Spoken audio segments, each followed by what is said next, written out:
ગોહિલભાઈ આવા સમયે તો આ તમારી ઓળખાણ છે. ઓળખાણ મીટે એટલે રમખાણ શરૂ થાય. ઓળખાણ મિટાવવા માટે વખાણ શરૂ થાય. ઓળખાણ છપાવવા માટે લખાણ શરૂ થાય. અને એ બધા તાણ પેદા કરે. ઓળખાણની જાણ ન થવી જોઈએ અને પ્રભુના શરણમાં જીવન સમર્પિત થઈ જવું જોઈએ. એ હવારમાં વાણીઓ તલવાર લઈને ગયો પ્રાગડ વાક્યમ ખાટો ગાળીને મૂળ દ્રબી અને બીજા માથે પડવાનું બદલે ગોળ ગોળ પડવા માંડ્યું. એ કે મારું દીકરું આ બૈરા છોકરાનું શું થાય આપણે સાહેબ? એ તો ઠીક પણ આ ભેઢી ને પૈસા ને બધું ક્યાં જાય પછી? એ કે ફરતા ફરતા એ જે નબળો વિચાર આવે કે બાવાનો હું ભરવા ચડાવી મારા દીકરા કઈ વળે નહીં તો એટલે માર્યા જાય કેમ તેમ. નબળો વિચાર, નિકૃષ્ટ વિચાર, નબળો વિચાર આવે ત્યારે માની લઉં નખોદ સિવાય કાંઈ નો નબળો વિચાર આવે. આ સબળ અને પ્રબળ વિચાર મનુષ્ય પરમાત્માની હાકળ હલાવી નાખે, માયના ખુલી જાય. દાસી જીવને ખોલી નાખ્યા.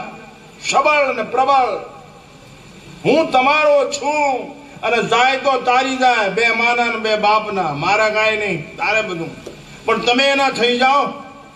એના થઈ જવા માટેનો મંગલ અવસર ધ્રુપણિયા ભગવાનના થઈ જવાનો. બાકી યુટિલિટી ઉપર લખી નાખે ઠાકર સાઈડ આપે એ આડો આવે છે કાલે કે સૂર્ય વંદના કા જય વડવા. તમે લખો, હું કહું છું લખો, ન લખ્યો લખજો. તમને આ માર્ગ ઉપર સાઈડ મળી જાય છે ને બાપુ, હું સંન્યાસી કહું છું કાળજામ લખો ને તો ઉપર હોટ સાઈડ મળી જાય. લખો ઉપર આ લખો અંદર કાળજામ લખો સાઈડ મળી જાય. નગા લખાય લખ્યું કાળજામ લખ્યું એને લખ્યું સ્કૂટર ઉપર એમ કાળવા સંત લખ્યું અંદર લખો સમંદર તરી જવાય.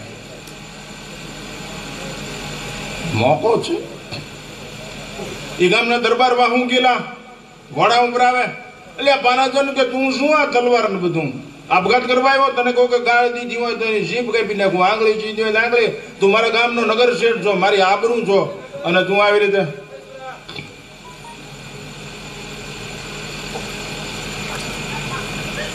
તું કે આવી રીતે આપઘાત કરવા આવ્યો? પેલો વાણિયો કે ના ના આપઘાત કરવા નથી આવ્યો. તો મને તો તુલસીદાસજીએ કીધું કે એની માં જે કૂદી પડે ને એને ભગવાન રામ મળે. દરબાર કે સંતે કીધું હા કે તુલસીદાસ બાપુ ના છોકરા. બાપુ કેટલો વૈશ્વા. દરબાર ઘોડી પરથી નીચે ઉતરે ને પેટ છોડીને જય શ્રી રામ કહીને તરત તલવાર ઉપર. બીજો વિચાર નહીં, દૂજો નહીં, નો સેકન્ડ ધેટ ઓલ. ભગવાન હાજર. દરબાર ભગવાન હારે વાત કરે તો વાણીમાં હાથ પકડીને કે બાપુ કોની યાર બોલો તમે? બાપુ કોની યાર બોલો? થોડીક વાર પછી ભગવાન અંતર ધ્યાન થાય કે બાપુ તમે કોની યાર વાત કરતા? ભલા માણસ જેને જોયા એ બોલે નહીં, જે બોલે એને જોયું નહીં. એમાં આપણે આ તારીખ નજીક આવી રહી છે 22-23-24 છે ને, આમ ગોળ ગોળ ફરતા નહીં, કૂદી પડજો. બીજાની રાહ ન જોશો નહીતર ઈશ્વર તમારી રાહ નહીં જોવે. યાદ રાખજો. એ આમ નેવા માંડીને બેઠો જ જેમ માવતર ગઢું માવતર નેવા માંડીને બેઠું હોય ને, હમણાં શા લઈને આવશે, હમણાં ગરમ રૂટો લઈને આવશે, હમણાં શાળાનું દૂધ લઈને આવશે, હમણાં ગાવાનું દૂધ લાવશે. એમાં સૃષ્ટિનો નિયંતા ધ્રુપણિયામાં મારી પ્રજા, મારા બાળકો, મારા છોકરા આમ નેહડા કોર નેજો કરશે. આમ દરબારું રહેતા છે નેજો કરશે, આમ ગણબી રહેતા ને. યાદ રાખજો એના નેજામાંથી જે નીકળી ગયા ને એને પછી હેંજા નહીં રહે, એનો મેળ વિખાઈ જાય છે. માટે એના નેજામાં રહેજો. એ ભાળે એમ રહેજો. ભાગવાની તૈયારી ન કરતા, નોખા પડી જવાની તૈયારી ન કરતા. ભેગા રહીને એક હમથી આખા ઇલાકાની અંદર ખબર પડી જવી જોઈએ કે ધ્રુપણિયા ગામે પ્રતિષ્ઠા છે, હંપ ને માથે સોપું કાઢ્યું છે. આજ દી સુધી જે હોય પણ તમારો વ્યક્તિગત કંકાસ ઈશ્વરની આ અવતરણ વખતે ઊભો કરતા, નગર ઈશ્વરને દુઃખ થશે અને ઈશ્વરને દુઃખ થાય એટલે આપને સુખ ક્યારેય ન મળે, આશા ન રાખી. એવું છે. તો આપણે બધા શાંતિથી સાંભળ્યું. હું થાકી જાઉં છું, કુંભ મેળાની તૈયારી કરું છું. ફરી એક સાધુ તરીકે વિનંતી, હું હરિદ્વારથી આવીશ એટલે સીધો આ તમારા ધુરપણીયા ગામના મંદિરના દર્શન કરવા આવીશ. તમને વચન આપું. બીજું, આ ધર્મા ગર્ભના સાધુનું ધ્યાન રાખજો.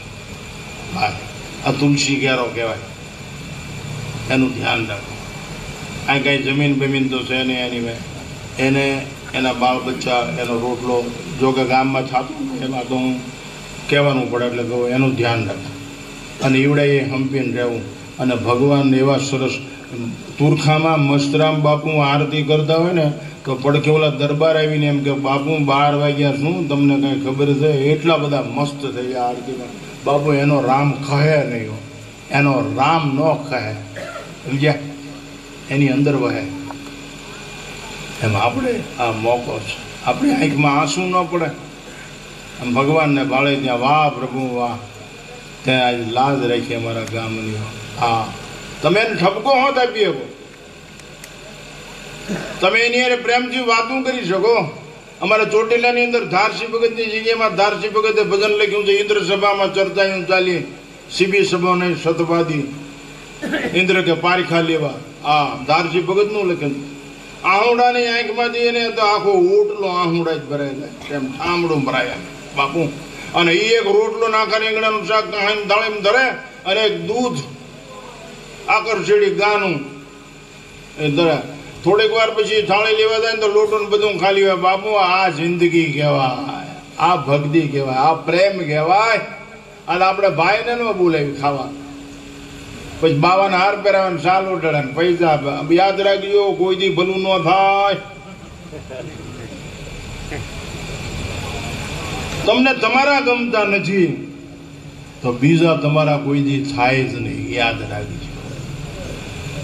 આ તો તમારું ગામ છે અને મોકો છે. આવો, કોઈના ઘરે લગ્ન નથી એવું આપણે, આ તો તમારા આખા ગામને ત્યાં મંગલ અવસર છે. ગમે એ જાતિ જ્ઞાતિનો હોય ને બધાને આવકારજો, બધાને પ્રેમથી જમાડજો બધાને. અને તૂટી મરજો, જે થાય દૂધ છાશ રોટલા શાક જે કાંઈ મહેમાનો જે હાંસવજો. આ કોરોનાનું ધ્યાન રાખજો ને ઓલા બાંધી રાખજો. એ મારો દીકરો ક્યાંક નીકળી ગયો છે, સમજ્યા? એટલે આ બધું જીવનની અંદર ઉતારજો, એ જ અભ્યર્થના. રામચંદ્ર ભગવાન કી, કૃષ્ણચંદ્ર ભગવાન કી. ઓમ નમઃ પાર્વતી પદે.